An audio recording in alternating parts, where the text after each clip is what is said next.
YouTube Live. It happens to be, of course, July the 25th, 2026. It's hard to believe how fast this particular year is going by. So it's important to understand that each and every day is an opportunity to follow these simple rules of life or simple aspects of life, which I'm going to share with you today. The first one, of course, is hate no one, no matter how much they've wronged you. You see, it is important for us today to understand it is easy to develop hatred towards someone. It's a lot tougher to basically hate no one. Now, let me tell you the format in which that can actually happen. First of all, you need to be quick to hear, slow to speak, and slow to anger. You see, James wants us to understand that when you are quick to hear, it's easy not to become offended because you see the underlying problem of what is happening at the time. When you are slow to speak, you are thinking things through. You understand that whatever you say is going to have an impact on other people no matter what. Also, as well, when you choose not to become angry, then it gives an opportunity to actually walk in forgiveness. Now, forgiveness, of course, is the answer. You see, we all get hurt and we all get offended from time to time. But what we do with that offense is absolutely essential. When you choose to instantaneously forgive, and I'm going to tell you something, that is not easy to do. When you choose to forgive, that hate dissipates. Instead of building, it begins to disappear. And like I said, it's easy to hate. It's actually easy to take on the offense of someone else as well and develop hatred towards someone. But when you walk in forgiveness, when you choose to let that thing go, you know what you're doing? You are destroying the power of hate in your life. And you're not giving any root of bitterness time to begin to develop and grow in your life. Remember, it's a root of bitterness that actually destroys a person's life. So when you are offended, you need to make a decision.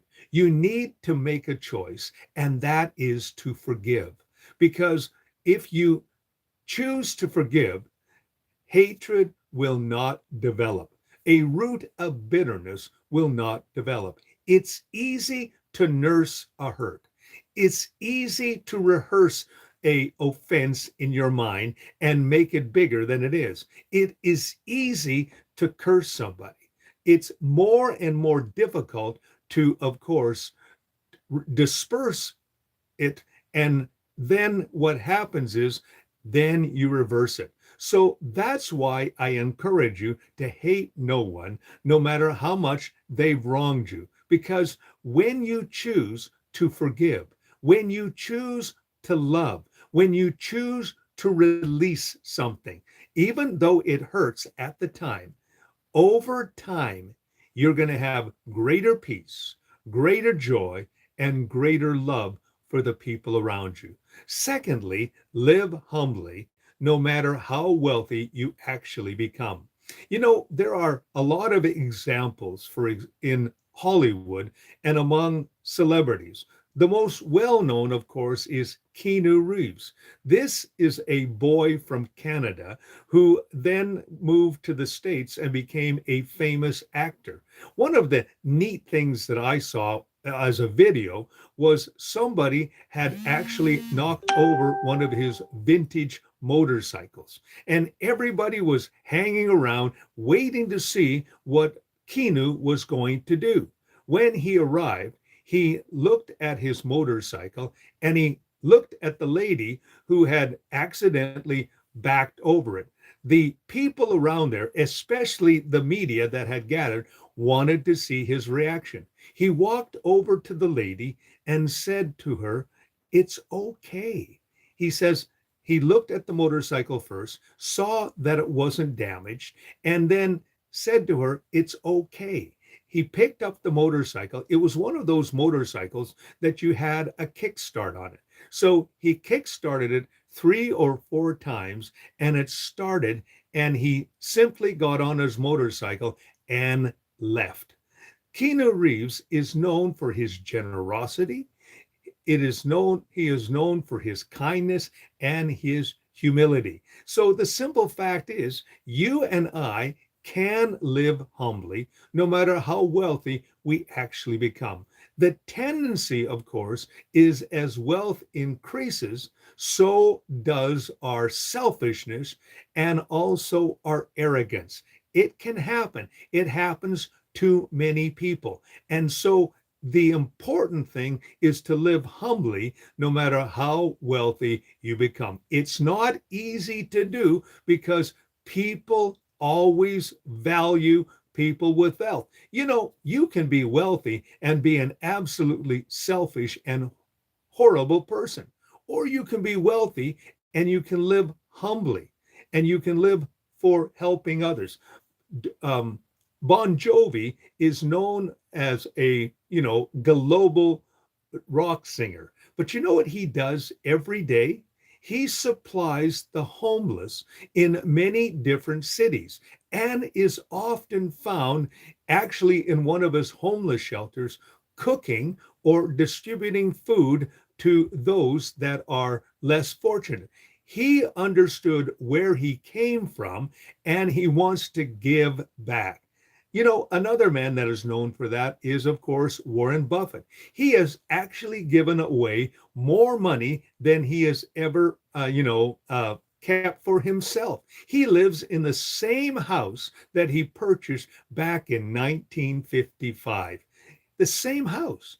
You know what? He understands where he came from, and also he knows how wealth can corrupt someone, and so he lives humbly. That's why we should do that. Also, as well, think positively no matter how hard life gets. You know, Life can be very difficult at times, and we need to understand that every day is a blessing. And we also need to understand that optimism and positivity is a wonderful attitude to have in every situation. Life can be difficult. Things can be hard. The storms of life can almost shipwreck you, but you need to understand that you can think positively. You can overcome. In fact, you do not have to be a victim. You can be a victor. You don't have to be overcome. You can be an overcomer. You don't have to be defeated. You can be the undefeated. You can also understand that there are times that you can be conquered, but then by thinking positively and reacting positively, you can actually be more than a conqueror. That's what's important today. So that's what I'm encouraging you to do today, to think positively, to understand that this is only a chapter of your life. It's not the end of your life. One of Canada's most well-known songwriters and also as well worship leaders, whose name was Brian Dirksen, went into eternity this week. Now, it's interesting that all across the internet, there are all kinds of tributes, but it was his positivity and also as well his optimism, even when he was facing stage 4 cancer. Brian was a blessing and had a positive attitude right to the very end. And so it's important to think positively no matter how hard life can get. Why? Because you know that sooner or later things are going to turn around. My daughter had a really rough time during most of July, but this week everything turned around. And all of a sudden, the bad things were She had learned many lessons, but she had also seen the provision of the Lord. And she is now looking at things very positively. It wasn't easy for her. There were times that she felt overwhelmed. And I, as a dad, had to watch this happen. And I helped as much as I could. But when they came to me last Friday and reported to us all the things that were happening positively, then we rejoice because we knew that thinking positively and also as well working through things will bring a blessing when you come out the other side. Also, as well, give much, even if you have only been given little. You know, it was Jesus who said down, when you give down. He says, it will be given back to you, pressed down, shaken together, running over into your life.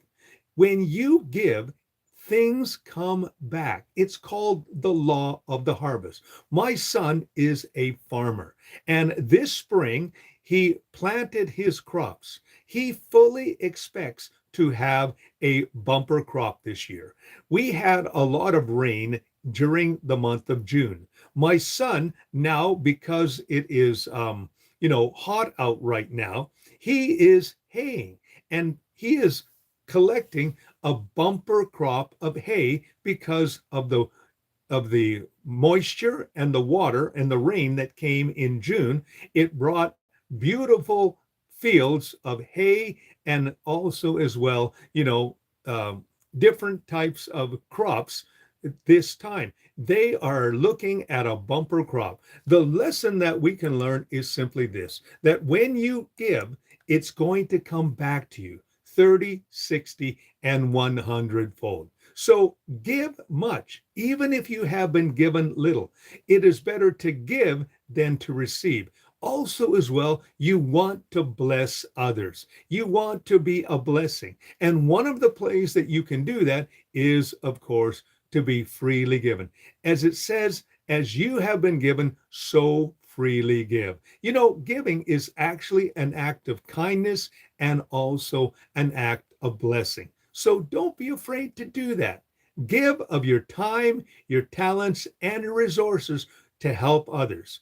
One person asked the leader of the Salvation Army, whose name was, of course, William Booth. They said, can you put in one word what the Salvation Army is all about? And he said, sure, others. So understand that when you give, you are blessing not only others, but you are blessing yourself. I talked about Bon Jovi, and they asked him, how can you give so much for others? He says simply, I feel absolutely wonderful when I am cooking a meal for somebody who's less fortunate. He says, I feel absolutely wonderful when I see the smile on the faces of people who I have helped feed and care for. That is a real blessing. I've had the privilege of working for several years with Hope Mission, which is an organization that works throughout the province of Alberta, helping others. I had the privilege, of course, of doing several telethons on radio with them. And we were able to raise literally millions of dollars on our telethons with them. And it was beautiful to see how I would listen to the stories of how people had been helped literally by the thousands by Hope Mission. And it was wonderful for me as a radio announcer to be able to be part of that and being part of raising literally millions of dollars on our radiothon for Hope Mission. I love working with Hope Mission because the simple fact was they were giving back and they were giving much to those who had very little. Also, as well, forgive those that wrong you. That's right, forgive. I talked about forgiveness in the first point of this video today.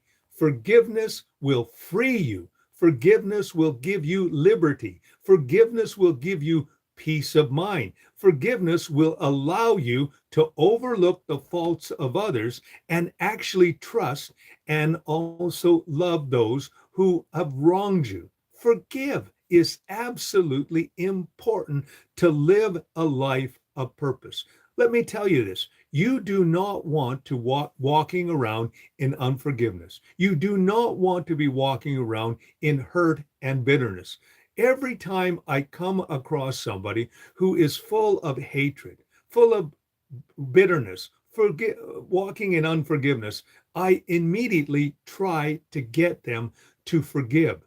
And some people say, you don't know what they've done to me. I said, you're absolutely right. But I'll tell you this right now, they are holding you in bondage. They're not around, but they are holding you in bondage. And also, as well, this unforgiveness is holding you from trusting, holding you from loving, holding you from walking in freedom. So remember that today. Forgive those who have wronged you. And lastly, never stop praying for the best for those that you love. Prayer is such a wonderful gift, and it is found right across all religions. When you pray, you know what happens? It releases you. I remember when I was a young man and I had just come to know the Lord. And I was going with this young lady, and one day she walked up to me and she says, "You are an absolute ignoramus. I don't want to have a relationship with you any longer." Well, guess what? My heart was broken. And I reacted like most broken-hearted people do. I began to allow the unforgiveness and also, as well, the pain and the sorrow to build up in my heart. I actually started disliking this lady so much that, of course, it affected what I was doing in life. My friend said to me, because what I would do back in the day is, of course, we had these stereo systems in our automobile. And I would put on this particular song from Olivia Newton-John that says, "Please, Mister, please don't play me 17." It was all about, a broken-hearted individual. Finally, my friend said, "Stop playing that and let it go." I said, "I can't let it go. It hurts so bad." So then I went to my pastor and I talked to him about the situation. He said, "Have you ever thought about praying for her?" I said, "Praying for her? Are you kidding? She broke my heart." He says, "Pray for her." He says, "Every time you pray for her, the pain will lessen." I said, "No way." Well, that night I decided to pray for her. Now, she had also gone into a new relationship. And so I prayed for that relationship. Well, I want to tell you something. Within 2 weeks, the pain was gone. Within 2 weeks, the bitterness and the unforgiveness was gone. And I actually wanted her and that new boyfriend to prosper and be blessed. Secondly, I also realized what a toxic person she really was. And I did not want her back in my life. You see, the simple fact is, when you pray for others, it gives you a love for them that you could not normally have. And it allows you to release the unforgiveness, the bitterness, the hurt, and the pain that goes with it. So, this is my simple exhortation for you today. Let's go over it again. Okay? Hate no one, no matter how much they've wronged you. Live humbly, no matter how wealthy you become. Think positively, no matter how hard life gets. Give much, even though you've been given little. Forgive those who have wronged you, and never stop praying for those that you love. It is a wonderful privilege to live this type of life. So that's my prayer. That's my desire for you today. Well, if you like what you've been hearing and seeing, I always encourage you to press the like button and subscribe to my YouTube channel. I want to thank everyone who has subscribed, and thank you for your daily interest in this video, these types of video, and also my YouTube shorts. Every day I put videos on different subjects. They're usually under 1 minute and they carry with them certain thoughts. And every one of them is designed to, of course, encourage you and also as well make your day. So check those out as well. My name is Robert Dean Steele. I want to thank you so much for joining me today. Have yourself a blessed and godly and great day.